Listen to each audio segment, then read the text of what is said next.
Estaba leyendo en estos días y bueno, cuando yo les diga el salmo que vamos a leer, dice, bueno, casi ya lo sabemos hasta de memoria, ¿no? Pero la verdad es que es un salmo tan hermoso, que yo he compartido en otras ocasiones de él, ¿eh? No es la primera vez que lo hago, pero la verdad es que le decía esta mañana a Elena, digo, qué belleza de salmo, ¿no? Además lo he estado estudiando en su idioma original y comparándolo con otras versiones, y tiene cosas muy bonitas. Es el Salmo 19. Alguno decía, el 23, Señor y mi pastor. No, ese no era. Es el 19, que también es muy bonito, que sin abrirlo, ¿sabes cómo empieza? Sin abrirlo, si ya lo mira no tiene gracia. Pero ¿sabes cómo empieza el Salmo 19? Ay, te pillé, ¿no? ¿Cómo empieza? Te pillé. Bueno, no pasa nada. Aquí lo tenemos para leerlo. Tengo la sensación con este salmo, y vais a ver, yo creo que ustedes también la van a tener, de que esto eran dos salmos que los han juntado en uno. Porque es un salmo que tiene, como podéis comprobar en vuestra Biblia, 14 versículos. Y del 1 al 8 va en una línea tratando un tema, y saltamos desde el versículo 7 hasta el final y no tiene nada que ver lo que se dice en la primera parte con lo que se dice en la segunda parte. Mi opinión es que probablemente hayan sido dos salmos que los hayan juntado. Sea como sea, el autor no podía ser otro más que David, un hombre que utilizó la música y la poesía para expresar su gratitud al Señor. Qué hermoso, hermanos, de verdad, la cantidad de formas como una persona se puede expresar alabando al Señor. Conozco gente que dice, a mí en público me da vergüenza hablar, me da mucho corte, pero después, por ejemplo, te acercan a algo que han escrito y te quedas con la boca abierta y piensas, ¿no? Y dices, mi madre, si esta persona hablara en público como escribe, sería una bomba, ¿no? Pero luego me he encontrado otro tipo de personas que dicen, no, yo para escribir soy malísimo, pero los oyes hablar y se expresan maravillosamente bien, ¿no? Hay otra gente que ni escriben ni hablan en público, pero a lo mejor, pues no sé, tocan un instrumento, componen una canción que después ni siquiera la cantan ellos, que se la dan a otra persona para que la cante. En fin, lo que quiero decir es que no te cortes a la hora de expresar tu gratitud al Señor. ¿Te gusta escribir poesías? ¿Te gusta? No sé si hay alguien aquí que sea medio poeta. Yo sé que hay algunos que éramos muy poetas antes de casarnos, después cuando nos casamos se nos fue toda la rama poética, ¿no? Pero usa la poesía, usa la música, usa los instrumentos musicales, usa, no sé, escribir algo, pero no te calles, porque hay muchas formas de expresar tu gratitud al Señor.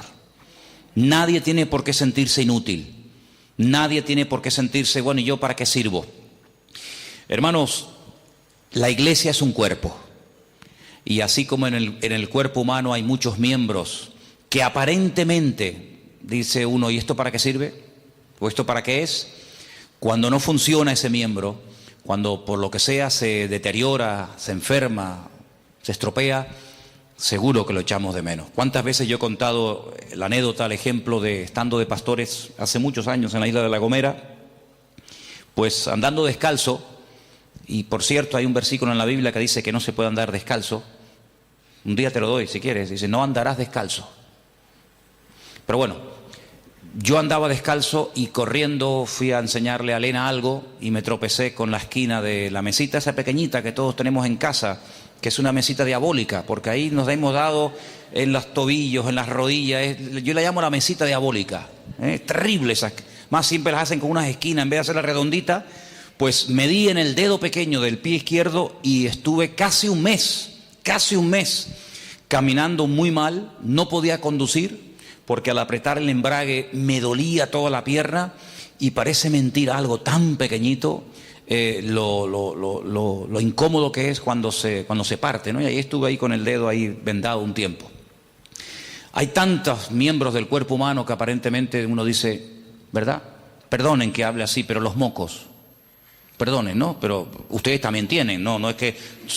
No, pues da la impresión de que ha dicho algo que ha dicho este hombre, pues hermana, lo que usted también tiene, ¿no? Digo yo, o usted es tan santa que ya no tiene, Pues hasta eso, las legañas, la saliva, tantas cosas que uno dice, ¿y esto para qué sirve? Amigo, todo tiene una función, todo tiene una razón de ser, todo, absolutamente todo. Dese un día un golpe en una uña para que se dé cuenta lo que duele. Así que no hay nadie en la iglesia que tenga que sentirse inútil. Hay gente que a veces Dios los pone en la iglesia para cubrir ciertas áreas que otros miembros no pueden cubrir, ¿verdad? El apóstol Pablo dice que en una casa hay utensilios que son para usos honrosos y otros para usos no tan honrosos, pero todos son necesarios, todos tienen su razón de ser, ¿verdad? Qué bonito cuando una persona está en su casa que no puede venir al culto, o estas personas que nos ven desde lejos. Ustedes no se pueden imaginar las miles, pero miles. Yo, mire hermano, recibo correos todos los días y algunos correos a veces los leemos juntos en casa y bueno, hay de todo. Me piden dinero, me piden bueno, tantas cosas que ustedes no se pueden imaginar. Bueno, pues esos cultos se pueden ver y se pueden volver otra vez a ver, si los quisieras volver a ver nuevamente. Pues porque Armando lleva ahí años sentado, ahí está con su cámara, con su ordenador, ¿verdad? Y que haya un sonido, pues ahí está Natán y tantas cosas, no hay nadie que sobre, ¿no? Y yo le digo sinceramente, ¿no? Y lo digo con todo respeto hacia todas las hermanas, yo les agradezco, pero como el café que hace doña Carmen, aquí no lo hace nadie, ¿eh? De todas maneras, usted ya vaya enseñando a las que entran, por si acaso algún día doña Carmen, ¿no? Digo yo, no le estoy deseando nada, pero el día que usted falte... diga, mira, el café, el pastor lo quiere así, así y así. Ya no digo que me lo lleven al coche, porque o que me lo lleven a la oficina, ¿no? Pero no hay nadie inútil, hermano, no hay nadie inútil. La gente que viene a barrer la iglesia, a veces llegamos, están las sillas colocaditas, la moqueta, ¿cómo es? Aspirada, que ahora vamos a tener que poner una moqueta nueva. Y no se preocupen, porque esta mañana hablé con el seguro y como ya hay una gotera aquí, como todos los años, pues el Señor es tan bueno que de vez en cuando permite una gotera para que nos pongan una moqueta nueva. Así que es una bendición, no hay mal que por bien no venga, ¿no? No te sientas nunca inútil. Cuando vienes a la iglesia y recoges un papel del suelo o colocas la silla o lo que sea, todo eso el Señor lo ve. ¿Cuántos dicen amén? Todo eso el Señor lo ve. Pero no sé por qué estoy diciendo todo esto, porque yo quería leer el Salmo 19, pero bueno, vamos a leerlo porque si no me voy a enrollar como una persiana. Dice aquí, los cielos... Siempre los cielos en la Biblia es plural, nunca singular, siempre es plural. Los cielos cuentan la gloria de Dios y el firmamento anuncia la obra de sus manos. Fíjate qué contraste, ¿no? Entre los cielos y el firmamento o el universo. Un día emite palabra a otro día y una noche a otra noche declara sabiduría. El texto original no dice sabiduría, dice conocimiento. Sabiduría es Jogma, Da'at es conocimiento. Emite o declara conocimiento. Dice David, no hay lenguaje, no hay palabras, ni es oída su voz. Por toda la tierra salió su voz y hasta el extremo del mundo sus palabras. En ellos puso tabernáculo para el sol. Y ahora habla del sol, como esposo que sale de su tálamo, del lugar donde espera la novia, se alegra cual gigante para correr el camino. De un extremo de los cielos es su salida y su curso hasta el término de ellos, y nada hay que se esconda de su calor. En el diario personal de Galileo Galilei descubrieron que el salmo que más leía este hombre era el Salmo 19. Donde él llegó a la conclusión por la Biblia de que la tierra es imposible que sea plana, imposible, porque si el sol sale del oeste y lo vemos salir por el horizonte y se oculta siempre por el oeste y al día siguiente lo vemos otra vez salir por el este y volverse a ocultar por el oeste, es imposible que la tierra sea plana, porque si fuera plana tendría el sol que dar otra vez marcha atrás de oeste a oeste, lo veríamos de una forma visible en el horizonte y luego volvería a hacer su recorrido. Por lo tanto no puede ser plana, tiene que ser redonda, pero hay una parte del círculo que no se ve y por eso sabemos que cuando en un sitio es de día, en otros sitios de noche, y cuando un sitio es de noche, en otros sitios es de día, y por eso lo mandaron a la hoguera y lo quemaron en el siglo XVII, siglo por ahí 1500, 1600 y pico, lo mandaron a la hoguera, Galileo Galilei. 300 años atrás, un rabino español nacido en Burgos descubrió un libro llamado el Zohar, que es el famoso libro de los cabalistas, donde hablaba acerca de cómo el sol sale por el este, se pone por el oeste, y cómo el sol tiene un recorrido, y por qué en algunos lugares dura más el día y en otros lugares. Increíble, ¿verdad? Pero el hombre en su ignorancia, al rechazar la palabra de Dios, pues fíjate, llega incluso a matar a una persona que siglos más tarde se descubrió que efectivamente pues decía la verdad. Sea como sea, el salmista, en este caso el rey David, dice cosas tremendas. En el versículo 1, en nuestra versión, dice que los cielos cuentan. La palabra más correcta hubiera sido declaran. Es decir, los cielos están haciendo continuamente, diariamente, una declaración. No es simplemente un anuncio, A veces aquí, bueno, vamos a dar los anuncios, y se habla de la actividad de los niños, del campamento, de las mujeres, y son anuncios, no estamos haciendo una declaración. Pero el Salmo 19 empieza haciendo una declaración contundente, sin género de dudas. Los cielos cuentan la gloria de Dios, sin palabras. El salmista dice, no hace falta palabras, pero está dando un mensaje de que detrás de esa obra creadora hay un Dios todopoderoso. David se queda asombrado, David se queda admirado, David capta la enseñanza que emana de la obra de Dios, y por eso desde el principio de los tiempos el Señor le ordenó al pueblo de Israel y a todo el pueblo a lo largo de la historia de la humanidad que hicieran un alto en el camino una vez a la semana para que dieran un testimonio al mundo de que los cielos, la tierra, los animales, el firmamento, incluido el ser humano, no salió así de la nada, sino que fue la obra creadora de nuestro Dios. Y David dice, los cielos están dando un mensaje. Cada vez que una persona mira al cielo, si no esta noche haz algo que realmente es extraordinario, hacerlo de vez en cuando, mira al firmamento y mira las estrellas y decir, el hombre no ha creado ni una sola de las estrellas que vemos, ni una sola, ¿verdad? Y ahí hay millones y millones y millones de estrellas y de galaxias y de planetas que el hombre no hay calculadora que sea capaz de decir, pues hay tantas estrellas, tantos planetas, sino que el universo cada vez sorprende al hombre, ¿verdad? Porque como está en continuo movimiento, pues David dice, todo eso es un mensaje. Es un mensaje en contra de la prepotencia humana, es un mensaje en contra de la ignorancia, es un mensaje en contra de que el hombre es todopoderoso y te ves como algo tan pequeño, insignificante, ¿no? Ante el poderío, ante el despliegue enorme que hizo el Señor, ¿no? Y por eso dice que cuando termina un día, ese día ya ha dejado un mensaje al siguiente día, y así sucesivamente, ¿no? Habla del firmamento, habla del cielo, habla de las estrellas, y David lo que está tratando de hacer aquí es llevar al hombre a reflexionar, a meditar. Si vamos a ver, cuando tú miras el sol, detrás del sol hay un creador. El sol es imponente, no hay nadie que sea capaz de estar mirándolo sin parpadear. Pero si te sorprende el sol, si ni siquiera te permite verlo un minuto seguido, imagínate el que ha creado el sol.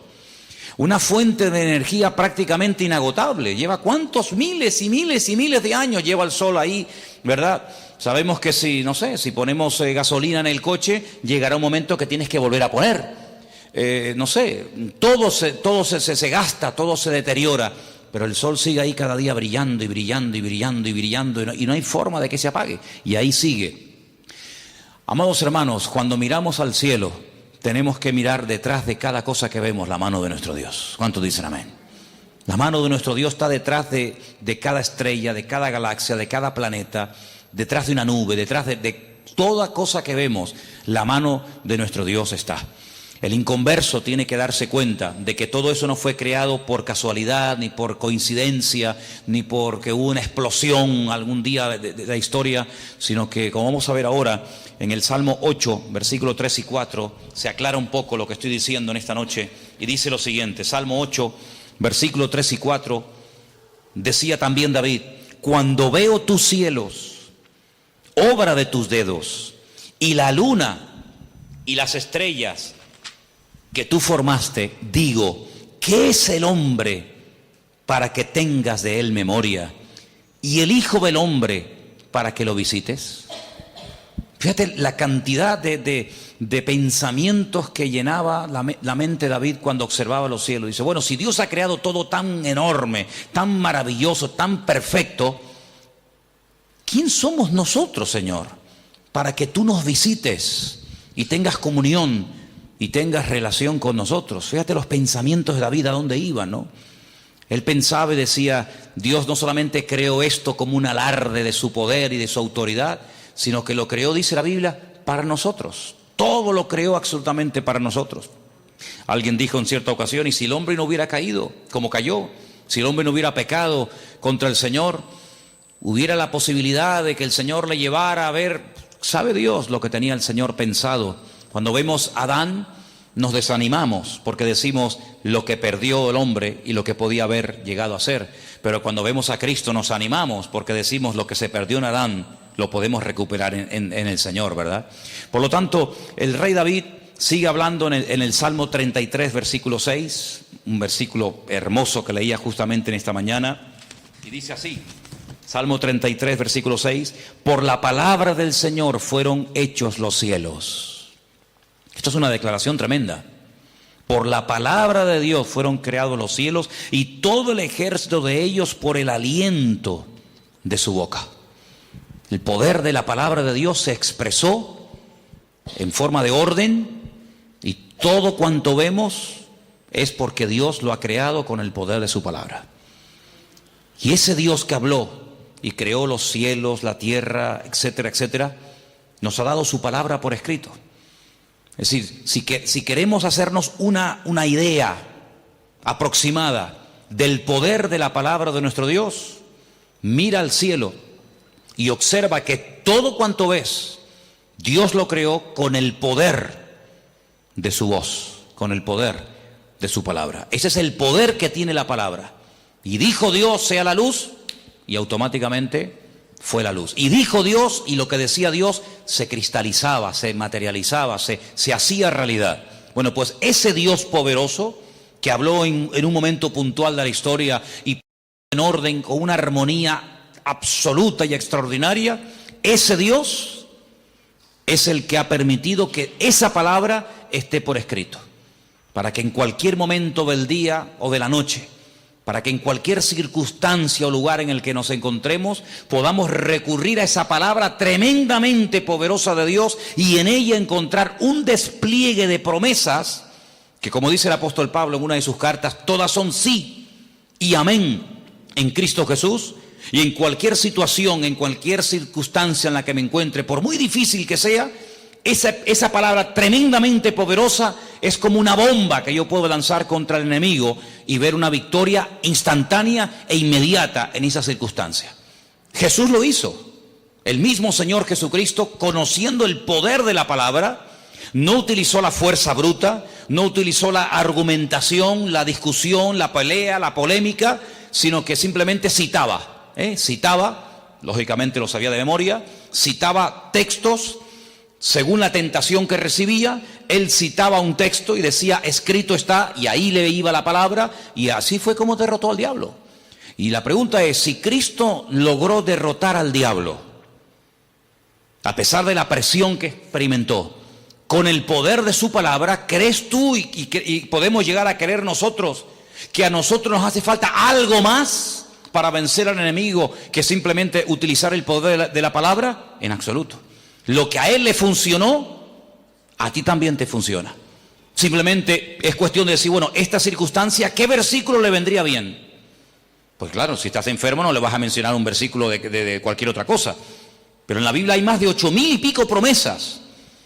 Cada una de ellas escritas en un momento, en un lugar determinado. ¿Para qué? Para que cuando llegue ese momento familiar, económico, con el marido, con el hijo, con el vecino, con fulano, con mengano, tú que conoces la escritura, menciones la palabra, en un gesto como casi imitando lo que Dios hizo, porque Dios cuando quería que algo cambiara o que algo ocurriera, ¿cómo lo hacía? Hablando.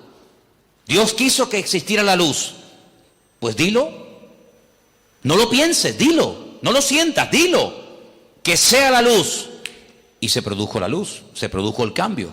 Bueno, pues aquí hay un principio extraordinario de cómo nosotros podemos cambiar circunstancias, no por la experiencia, no por discusiones, sino utilizando exactamente lo mismo que utilizó el Padre y utilizó el Hijo en el desierto de Judea cuando quiso cambiar circunstancias. ¿Y qué era? Pronunciar, dictar, declarar la palabra, y entonces cuando lo hacemos automáticamente vemos resultados en nuestra vida. ¿Cuántos dicen amén? Si no, experiméntalo, ponlo en práctica para que veas. Ahora, me llama la atención el cambio, ya lo dije al principio, que se produce a partir del versículo 7. Porque él viene hablando del firmamento, él viene hablando de las estrellas, él dice que en el versículo 2, un día emite palabra. La palabra que aparece ahí es mensaje. Es decir, un día emite un mensaje a otro día. Hemos dicho que lo que hace el Señor aquí está declarando, está adelantándose. Y ahora cuando entramos en el versículo 7 encontramos que lo que Él ahora comienza a levantar en alto es la misma palabra. Por eso aparentemente parecen dos salmos que se han pegado y han hecho uno, pero por otra parte tiene una cierta razón de ser. ¿Cómo es posible que Él pase del cielo al firmamento, luego te habla del sol, pero al final te lleva la palabra y emplea una serie de términos? Vamos a leerlos. En el versículo 7 menciona la palabra Torá, la palabra ley, que la palabra Torá realmente no es ley, es realmente instrucción, es una instrucción, no es una ley, son instrucciones. Versículo 7 aparece la palabra edut. Edut, fíjate qué interesante que en ciertas culturas, para comprobar si una chica es virgen o no, se le hace una prueba, ¿sí?, de virginidad, y ese imen, en hebreo, ¿sabéis cómo se llama? Edut. Es el testimonio de que esta chica es virgen o no es virgen. Y esa palabra testimonio, edut, se emplea para ese momento, para comprobar si verdaderamente es o no es virgen, pero la emplea la palabra, y ahora vamos a ver por qué también. Menciona los mandamientos, muy interesante saber cuáles son los mandamientos del Señor. Emplea la palabra precepto, emplea la palabra temor y la palabra juicios. Fíjate, vamos a repetirlo, lo tenéis ahí, ¿verdad? Ley, testimonios, mandamientos, precepto, temor y juicio. A continuación añade el nombre propio de Dios, el famoso tetragramatón, el nombre de las 4 letras, sumando 6, y al final del versículo 14 vuelve a mencionar el nombre que aparece en la Reina Valera, que es Jehová, pero que es el famoso nombre propio de Dios. Total 7 veces. Algunos dirán, no, 8, porque en el versículo 1 dice la palabra Dios. No, pero no aparece el nombre propio de Dios, sino aparece Él. Una letra se llama Aleph Lamed, que es Él, y Él también es Dios. Así que el verdadero nombre de Dios, el nombre propio de Dios, aparece en 7 ocasiones. Pero empecemos por el versículo 7. El salmista dice que la instrucción, la Torá, la palabra de Dios, es perfecta. Sabemos que la palabra perfecta incluye totalidad. Como que no le falta nada, pero tampoco le sobra. Porque puede ser que a una cosa no le falte nada, pero puede ser que le sobre algo. ¿Me explico? Pero en este caso la palabra que emplea, que es temimá, es una palabra que habla de que a la palabra de Dios, valga la redundancia, no le falta absolutamente nada. Qué pena que la Biblia no diga esto, ¿no? Qué pena que la Biblia no cuente nada de tal cosa. No tengas nunca esa sensación, ni hables así, porque a la palabra no le hace falta absolutamente nada. Y algunos dirán, qué pena que la Biblia le de esto, ¿no? No debería tocar este tema, luego esto yo lo quitaría. Tampoco hay que quitarle. A la Biblia no hay que quitarle, ni hay que ponerle. La palabra es completa, es perfecta. Y hermanos, tienes en tu mano algo que es perfecto. Es lo único perfecto que está en el mundo. Tú sabías que tu marido no es perfecto, ¿no? ¿Sabías, hermana? Sabías, ¿no? Algunos dirán, sí, ya lo sé. Bueno, pues yo tengo que decirle a los hermanos que tú sabes que tu mujer no es perfecta, ¿no? Lo sabías, ¿no? Amigo, nuestros hijos no son perfectos, o los tuyos son perfectos. ¿El pastor que tenéis? Roza la perfección, ¿no? No hay nada más incompleto y nada más imperfecto que este servidor que está aquí arriba, ¿no? No hay nada perfecto, no hay nada. Sabéis que la iglesia esta, a la que pertenecemos nosotros, en este caso es esta, Vida Nueva, pues es una iglesia llena de imperfecciones, ¿sí o no? Totalmente llena de imperfecciones. Si alguna persona viene a la iglesia buscando perfección, pues se va a llevar la mayor desilusión de la vida, porque se va a encontrar de que aquí nos hemos reunido un montón de gente hecha polvo de la calle, que hemos venido aquí para procurar cambiar con la ayuda del Señor, ¿eh? Aquí el que no corre vuela, ¿no? Entonces la iglesia no es perfecta. Solamente hay una cosa en la tierra que Dios dio como regalo al hombre, que es perfecta y completa, y es lo que tienes en tu mano, la Biblia, la palabra de Dios. No querría decir eso Pablo cuando dijo en 1 Corintios capítulo 13, hermanos, ahora vemos por espejo oscuramente, mas cuando venga lo perfecto, yo creo que cuando venga lo perfecto se puede perfectamente adaptar a cuando la palabra la tengáis por completo en vuestra mano, entonces lo que es en parte se acabará, porque en la palabra de Dios encontramos todo lo que hoy por hoy el Señor quiere que sepamos. ¿Cuántos dicen amén? Y si hay algo que el Señor no quiere que de momento, repito, de momento no sepamos, pues no lo inspiró, no lo reveló. Pero valora ese libro que tienes en tu mano, que es mucho más que papel y tinta, que se le ha dado forma y se le ha metido ahí en una máquina, en una imprenta. Es un regalo perfecto que Dios nos ha dado a todos y a cada uno de nosotros. Por eso, ¿cómo no vamos a leerlo? ¿Cómo no vamos a enamorarnos? Claro, leyendo la palabra de Dios llegas pronto, si eres sincero contigo mismo, llegas pronto a la conclusión de que tú no puedes dar la talla, tú no puedes cumplir con todo lo que ahí se pide. ¿Por qué? Porque yo soy imperfecto y la Biblia es perfecta.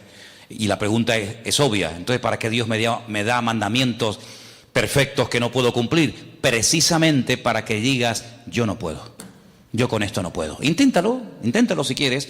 Pero cuando llegues después de un tiempo y digas, sí, pero es que yo ya esto y esto lo tengo superado, pero resulta que por aquí se me va la bendición, pues el Señor te dice, a ti lo que te hace falta es un redentor. A ti lo que te hace falta es un consolador, a ti lo que te hace falta es una persona que te ayude, ¿verdad? Que te anime, no que te condene cuando caes, sino una persona que te diga, yo estoy contigo a pesar de tus imperfecciones, y gracias al Señor, esa persona la tenemos y es nada más y nada menos que nuestro Señor Jesucristo. ¿Cuántos dicen amén? Pero la palabra es perfecta. Y dice algo aquí, en la Reina Valera dice, que convierte al alma. Yo comparé con otras versiones en esta mañana, y en una dice, revive el alma. En otra versión encontré la palabra, la traducción más cercana al original, y es restaura el alma. Yo creo que nuestro Dios no solamente es un Dios que salva y que sana, sino que también restaura. ¿Cuántos dicen amén? Y ese ministerio de la restauración es algo que le fascina al Señor hacer en nuestra vida. Hay gente que son cristianas, no son malas personas, son buena gente, pero tienen que ser restaurados tal vez en sus emociones, tienen que ser restaurados sus matrimonios, tienen que ser restaurada su familia. Y restaurar significa volver a la posición original y aún mejor. ¿Sabes? Una de las profesiones que ganan muchísimo dinero y están muy cotizados son los restauradores de obras de arte. Porque con el paso del tiempo, los cuadros, los frescos en una iglesia, estatuas, etcétera, se van deteriorando. Y entonces viene el restaurador. Y entonces sacan ese cuadro de ese lugar y se lo llevan a un taller y lo tienen años y lo están restaurando. Y cuando lo vuelven a exhibir, como por ejemplo los últimos cuadros del Greco allí en Toledo que los han vuelto a exhibir, la gente se queda con la boca abierta porque dice, ¿cómo es posible que un cuadro que tiene tantos cientos de años parece que ha salido ahora mismo de fábrica, de las manos del pintor? Porque lo han restaurado. Y puede ser que tenga una grieta. Bueno, no es como aquella señora de aquel pueblo, ¿os acordáis? ¿No os acordáis de aquella señora que hizo el dibujo, que quiso restaurar la cara de... pobrecita, ¿no? Fue toda intención. Pero mira, le hizo un favor al pueblo. Al final hizo al pueblo más famoso del mundo y la gente venía para ver el muñequito aquel que hizo, ¿no? No, el Señor hace una obra perfecta, nos restaura de tal manera que tú dices, y este hombre era drogadicto, esta persona era alcohólica, esta persona era... Pero si no parece, es que eso es lo único que lo puede hacer el Señor, que te restaura de tal manera que a menos que tú le digas, no, es que yo estuve en la droga tantos años o yo estuve en esto tanto tiempo, resulta que el Señor te cambia de tal manera que te oyen hablar y dice, pero si no hablas como drogadicto, es que yo ya no soy un drogadicto, ahora soy una nueva criatura y las cosas viejas pasaron y todo es hecho nuevo. ¿Cuántos dicen amén? Y eso lo hace la palabra, nuestro Dios restaura. Pero dice que el testimonio es fiel. Ahora, la palabra testigo viene de testimonio. Si el testigo es una persona que ha visto o ha oído algo y lo llaman y le dicen, usted estaba el otro día allí cuando fulanito le pegó, sí, y usted lo vio, ¿y qué le dijo? Dios nos ha dado el testimonio a través de Cristo Jesús, su Hijo amado, de que Dios existe. Nadie jamás ha visto a Dios, nadie lo ha visto. Dios no se puede medir, no se puede pesar. Dios es espíritu, lo podemos definir como amor, lo podemos definir como un Dios de fidelidad, pero realmente nadie lo ha visto. Pero el Señor Jesucristo, cuando vino a este mundo, Él nos ayudó a creer en el Padre, ¿sí o no?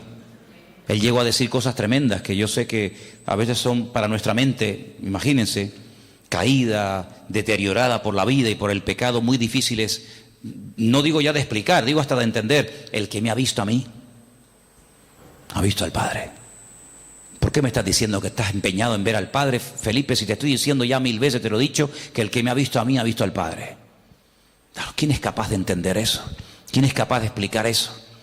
Pero gracias al Señor, el Señor nos dio a todos y a cada uno de nosotros algo que yo le di cada día gracias a Dios. Porque para mí eso es un milagro. En mi caso, yo no sé, no quiero que te sientas mal por esto que voy a decir ahora, pero en mi caso es un milagro y es tener fe. Yo no la pedí nunca, hermanos. Yo no la compré. Nadie me oró y me transmitió su fe. Dice la Biblia, por ahí hay un versículo que dice, Timoteo, la fe que tienes ahora es una fe genuina, fantástica. Esa fe habitó en tu abuela Loida y después se la pasó a tu madre Eunice y ahora está en ti. Es como una fe que iba pasando de generación en generación, una convicción, una creencia. En mi caso no, a mí no me transmitieron fe, a mí me transmitieron todo lo contrario. Por eso el tener yo fe hoy en día y creer que la Biblia es la palabra de Dios, y creer en Dios y creer que a Dios no lo creó nadie, sino que Él es un ser eterno, que no salió de nada ni se convertirá en otra cosa, pues para mí es un auténtico milagro el poder tener fe, ¿sí o no? Y por eso hay conceptos, como dijo el Señor en una ocasión, y yo siempre recurro a esto, ¿no? Y cada vez más, si yo les he hablado a ustedes en términos naturales y no me entienden, si yo les hablara a ustedes en términos espirituales, no me entenderíais. De hecho, hay cosas que el Señor dice que sabe que en el momento no le van a entender. Dice, pero la vais a entender y las vais a recordar. Y de hecho dice la Biblia que hasta después de la resurrección no entendieron lo que realmente quería decir aquella palabra de que destruyan el templo y en 3 días lo restauraré, etcétera, etcétera. Por lo tanto, el testimonio, de hecho a Jesús se le llama en el Apocalipsis el testigo fiel y verdadero. Si tú creías en Dios, me alegro muchísimo, pero cuando tú aceptes, cuando tú invites al Señor Jesucristo a tu corazón, se va a duplicar tu creencia en el Señor, porque es a través de Cristo que nuestra fe en Dios se amplifica más todavía.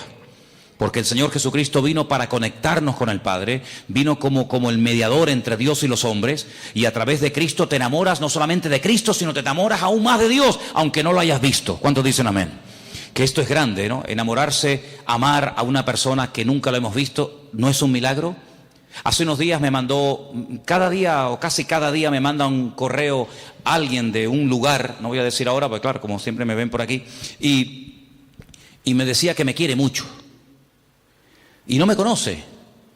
Y si somos sinceros, amar a una persona que no conoces es prácticamente imposible. Si a veces tu mujer o tu marido, ¿no? Hay problemas en los matrimonios, en los de ustedes no, porque ustedes viven en un nivel de santidad superior, yo siempre hablo de mi caso, ¿no? Pues tú imagínate que te diga un desconocido que te quiere o que te ama. Si el amor es conocer. Entonces, no es que el amor del noviazgo es diferente al de matrimonio. Claro, es totalmente diferente, hijo. Es totalmente diferente. Es un amor probado por el fuego. No es un amor basado en una emoción pasajera, en unos ojos bonitos, en un pelo hermoso, en unas piernas no sé qué, no, sino es basado en una cada día, es un amor que ha sido probado por el fuego, es un amor que está basado en la experiencia, en el conocimiento, no en una emoción pasajera, ¿verdad? ¿Y cómo podemos nosotros amar a un Dios que nunca hemos visto? ¿Cómo podemos enamorarnos de un Señor y de un Salvador que jamás hemos visto? Porque en la Biblia se nos enseña que se puede tener experiencia, se puede tener comunión, se puede tener relación personal, no colectiva, sino personal con ese Dios y con ese Salvador. ¿Cuántos dicen amén? Por eso la gente no entiende cuando le hablamos del Señor, no dice, pero a mí me gustaría tener la fe que tú tienes. Es que no la vas a tener nunca. Porque la fe es intransferible, la fe es personal. Pero cuando tú le experimentes al Señor, no hace falta que te esté predicando todo el día, tú misma te vas a dar cuenta de que es posible enamorarse del Señor. ¿Por qué? Porque Dios es un Dios personal. Si fuera impersonal, que no te deja acercarte a Él, ni Él se acerca a ti, jamás te podrías enamorar de alguien así, frío, distante, alejado, indiferente. Pero como Él se acerca a ti, como Él te sana, te ayuda, te bendice, te deja sentir su calor, su presencia, ¿cómo no te vas a enamorar? Pero no es simplemente un enamoramiento sentimental, sino es algo que tú has vivido y tú llegas a amar al Señor porque sabes que el Señor primeramente te amó a ti, ¿sí o no? Él es el testimonio, dice que es fiel. Si algo hemos visto en este año, bueno, en este año y toda la vida, es la fidelidad de Dios, ¿sí o no? Mira que el Señor es fiel, ¿eh? Mira que Dios es fiel, ¿eh?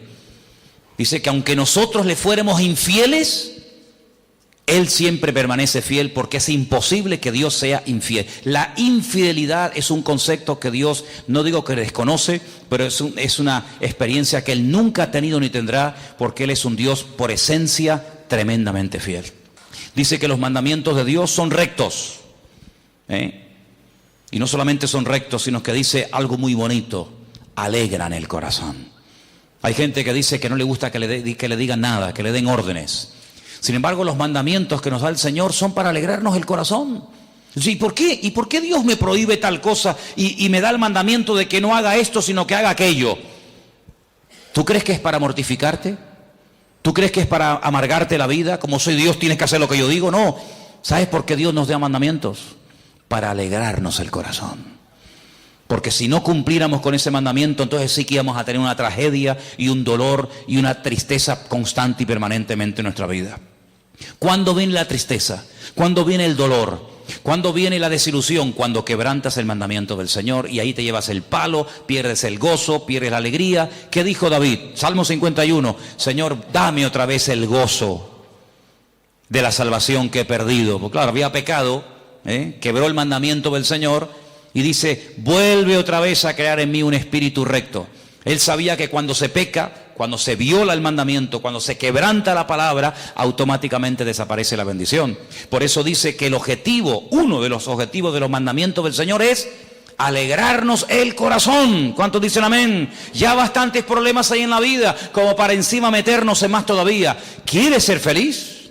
¿Quieres tener paz en tu corazón? ¿Quieres tener alegre el alma? No tenerla sedienta ni arrugada, pues cumple con el mandamiento. El apóstol Juan dice que los mandamientos del Señor no son gravosos, traen alegría al corazón. El precepto del Señor es puro, alumbra los ojos. ¿Cuánta luz espiritual necesitamos en estos días? ¿Cuánta luz, verdad? ¿Cuántas tinieblas nos rodean cada día, hermanos? Tremendo. Pero el Señor nos quiere alumbrar los ojos para que veamos más allá de lo que tenemos delante de nuestras narices. Entonces nos preguntamos, Señor, ¿y por qué esto? ¿Y por qué aquello? Si nos fiáramos más de Dios, no tendríamos ninguna duda de que esa situación por la que Él ha permitido que yo esté pasando en este momento en mi vida, tiene un propósito siempre positivo y siempre traerá bendición y renuevo a mi vida. Y me va a alumbrar los ojos para que yo pueda ver mucho más allá. Y tenemos que comenzar a ver la grandeza de nuestro Dios en medio de las presiones y circunstancias de la vida. El temor de Dios, dice Proverbios, es el principio de la sabiduría, pero dice que permanece para siempre. En otras palabras, no perdamos nunca el temor a Dios. No perdamos nunca el temor a ofender a nuestro Dios. ¿Por qué dice permanece para siempre? Porque hay personas que le pierden el miedo a ciertas y determinadas cosas. Cuando te vas a nadar muy afuera, estás como medio asustado. Dices, uy, me vendrá un tiburón, habrá algo por abajo que no veo. Pero cuando ya lo haces muchas veces, como que ya pierdes el miedo. Y ahí mucha gente se ahoga. Dice que los que más se están ahogando últimamente son los que mejor saben nadar. Porque se fían, pierden el miedo, se meten en corriente, se meten en camisas de 11 varas y allí se mueren, ¿verdad? Los que pierden el miedo a la velocidad. Hay que tener un respeto. Tú no puedes ir por la carretera a 200 kilómetros por hora. No, pero ya ayer lo hice y no me pasó nada. Amigo. Por eso dice que el temor a Dios tiene que ser algo constante y permanente. No bajar la guardia. No, a mí eso no me va a pasar. Yo ya llevo muchos años en esto. Yo ya conozco mucho al Señor. ¿Y qué dice la Escritura? El que piense estar firme, mide que no caiga. El temor tiene que estar siempre ahí, ¿eh? Es una alarma. No pasa nada, dejamos la casa abierta hasta que nos roban y decimos, vamos a poner una alarma. Ahora vas a poner alarma, ahora que están robados. El temor del Señor no se tiene que perder nunca. Tienes que ser selectivo con lo que oyes, tienes que ser selectivo con lo que ves. Hay ciertos y determinados horarios, ciertos y determinados programas que en cierto sentido no son, digamos, malos. Pero ¿qué argumento hay detrás de eso? ¿De qué se habla? A veces me llama la atención que los humoristas, esta gente que hace reír a los demás, a veces cuentan desgracias ajenas o defectos físicos de las personas y es lo que hace que la gente se ría. Y nos estamos riendo del defecto del gangoso, nos estamos riendo del que se cayó, del que se tropezó. Yo nunca he entendido, sé que lo hacen sin ninguna mala intención, pero yo nunca he entendido cómo hay personas que cuando ven que otro se cae se matan de la risa. Yo he sido ruin en esta vida, pero nunca me he reído de una persona que se cae, siempre he tenido la tendencia de ir a ayudarlo, ¿no? Y a veces vemos que alguien se tropezó, se cayó. El otro día me encontré en Galicia a un matrimonio que los dos llegaron al culto y los dos ese día se les rompió la silla y se cayeron de espalda. Yo me acordaba de uno y dice, no, éramos dos, ¿no te acuerdas? Digo, sinceramente no me acuerdo. Pues, ¿cómo nos vamos a reír de una persona que se cae y se tropieza, verdad? Nunca perdamos el temor de Dios. Y finalmente dice, los juicios, las acciones, los actos del Señor son verdad y justo. Mira, métete esto en la cabeza. El Señor nunca nos tratará injustamente a nosotros, nunca. Señor, ¿por qué me toca esto a mí? Siempre parece que le toca al mismo. El Señor es justo. El Señor sabe lo que nos conviene, lo que no nos conviene. Por eso el rey David comienza así, hablando del cielo, del firmamento, del sol, etcétera. Pero al final nos lleva a la palabra y dice, mira, ¿sabéis algo más hermoso que el sol? ¿Algo más hermoso y más poderoso que el firmamento? Es la palabra de Dios, que la tenemos en nuestras manos. Es la palabra de nuestro Dios. Siempre estará con nosotros. Por eso, para mí, uno de los salmos más hermosos de toda la Biblia, precisamente es el más largo. El Salmo 119. Que es una exaltación a la palabra. Nosotros hemos sido conocidos a lo largo de la historia como el pueblo del libro. Siempre nos han llamado así. Los del libro. Me acuerdo un día en el jardín de Getsemaní en Israel, me acerqué a hablar con un cura carmelita y yo tenía mi Biblia así, debajo del brazo, y se me acercó mirándome así, un poco, menospreciándome un poco, de arriba y se dice, tú eres de los del librito, ¿no? Tú eres de los de la Biblia siempre debajo del brazo. Digo, pues sí. Digo, y la verdad es que me alegro mucho de que sepáis que somos los del librito. Digo, qué pena que vosotros no tengáis el librito más a mano, porque sabe Dios cuántos errores se podían haber evitado cometer, ¿no? Así que amamos la palabra de Dios, amamos al Dios de la palabra, le reverenciamos. Por eso cuántas veces hemos dicho, no la pongas nunca en el suelo, no la pongas nunca en el suelo la palabra. Pues la palabra hay que honrarla, la palabra hay que amarla, la palabra hay que vivirla, ¿eh? Lámpara, decía el salmista, es a mis pies tu palabra. Así que si estás pasando momentos, no sé, difíciles, duros, fáciles o como sea, refúgiate en la palabra. Métete siempre en la palabra de Dios. Es como ese lugar secreto donde yo me meto, me envuelvo en el Señor, me envuelvo en su palabra, y allí siempre voy a encontrar el antídoto, allí voy a encontrar siempre el aliento, el ánimo para mi alma. Y quiero terminar diciendo una cosa. Hace muchos años, aquí en esta isla de Tenerife, había un matrimonio de pastores, eran americanos, y dijo algo, yo empezaba en aquellos tiempos, y dijo algo que a mí se me quedó grabado, y yo creo que hago bien en decirlo esta tarde a ustedes, y espero que por lo menos en uno se quede grabado lo que yo aprendí de aquella señora, de aquella hermana.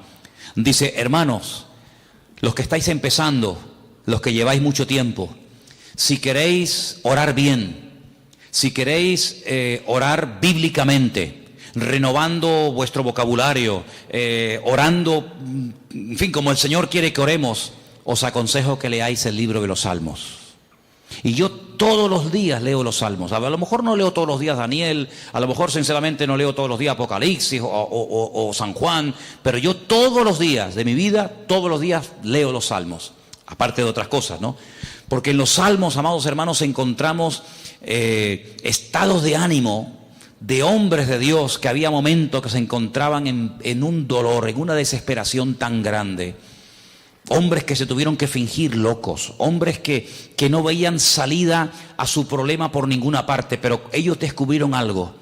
Todo hombre, toda mujer que en un momento de desesperación clama fervientemente al Señor y se desahoga en el Señor, ese hombre y esa mujer siempre es levantado y siempre es restaurado y siempre es bendecido. No hay ningún salmo que termine mal, ninguno. Empiezan a lo mejor quejándose con dolores, y mira los enemigos, y que me quieren matar, y mira que me horadaron, y mira que me pisotearon, pero siempre terminan exaltando y glorificando al Señor. Por eso me gustaría que tuviéramos la costumbre de antes de dormir o al levantarnos a la mañana, leer algún salmo. Ponerlo en práctica, hacerlo durante 21 días. No hay incluso un anuncio en televisión que dice que para adquirir un nuevo hábito hay que hacerlo durante 21 días. ¿Cuántas veces se ha dicho eso en el púlpito? Mira, nos copiaron. Seguramente nos habrán visto por internet y nos copiaron. Pues durante 21 días, lee cada día un salmo y te vas a dar cuenta de que tu espíritu se renueva, tu espíritu que a lo mejor está ahí adentro acongojado, abatido, entristecido, se renueva de una manera tremenda. Hay salmos preciosos. A mí me encanta, por ejemplo, el 37. 37 es un salmazo. Salmazo, mira qué palabra me salió. Un salmazo. El 34, ¿qué te parece el 34? Buenísimo. El 23 ya es el clásico, ¿no? El 91... El que habita al abrigo del Altísimo morará bajo la sombra del Omnipotente. Diré yo al Señor esperanza. El 27, ¿te gusta el 27? ¿Cómo empieza? El Señor es mi luz y mi salvación, ¿de quién temeré? El 121, madre mía, otro salmazo tremendo, Alzaré mis ojos a los montes, ¿de dónde vendrá mi socorro? Mi socorro viene del Señor que hizo los cielos y la tierra. No dará tu pie al resbaladero, ni se dormirá el que te guarda. Un salmo tremendo. Les animo a leer salmos cada día, leer salmos, hermanos. Vamos a orar en esta tarde. Y si esta noche pueden y se acuerdan, si...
¿Vives en una casa que tiene azotea?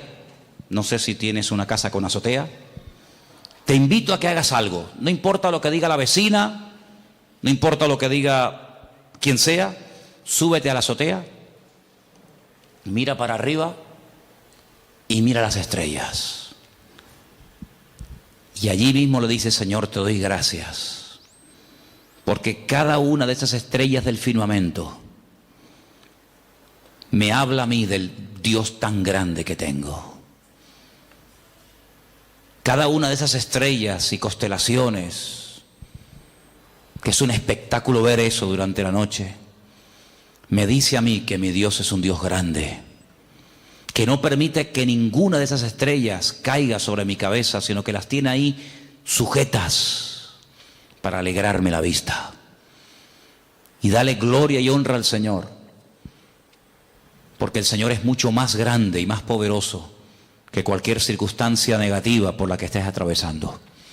Los cielos cuentan la gloria de Dios y el firmamento anuncia la obra de sus manos. Y en esta noche queremos darte gloria y honra, Señor, porque la verdad que es una maravilla contemplar, Señor, tu creación, la hermosura de tu tierra, de tu firmamento, Señor.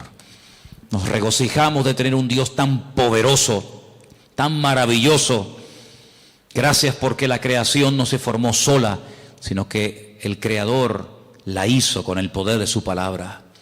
Y por eso nos regocijamos y, Señor, te damos la gloria y la honra, porque ese Dios creador nos ha hecho a nosotros con sus manos y nos ha puesto su espíritu dentro de nosotros para guiarnos a toda la verdad y para recordarnos todas las cosas y para prevenirnos de lo que ha de venir en el futuro.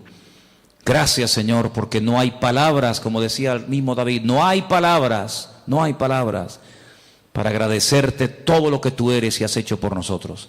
Bendice nuestras vidas, cada familia aquí representada, Señor, ayúdanos a tenerte siempre presente y que este libro de los Salmos, Señor, realmente sea una guía en nuestro diario vivir y que los leamos, Señor, y te descubramos a ti a través de ellos.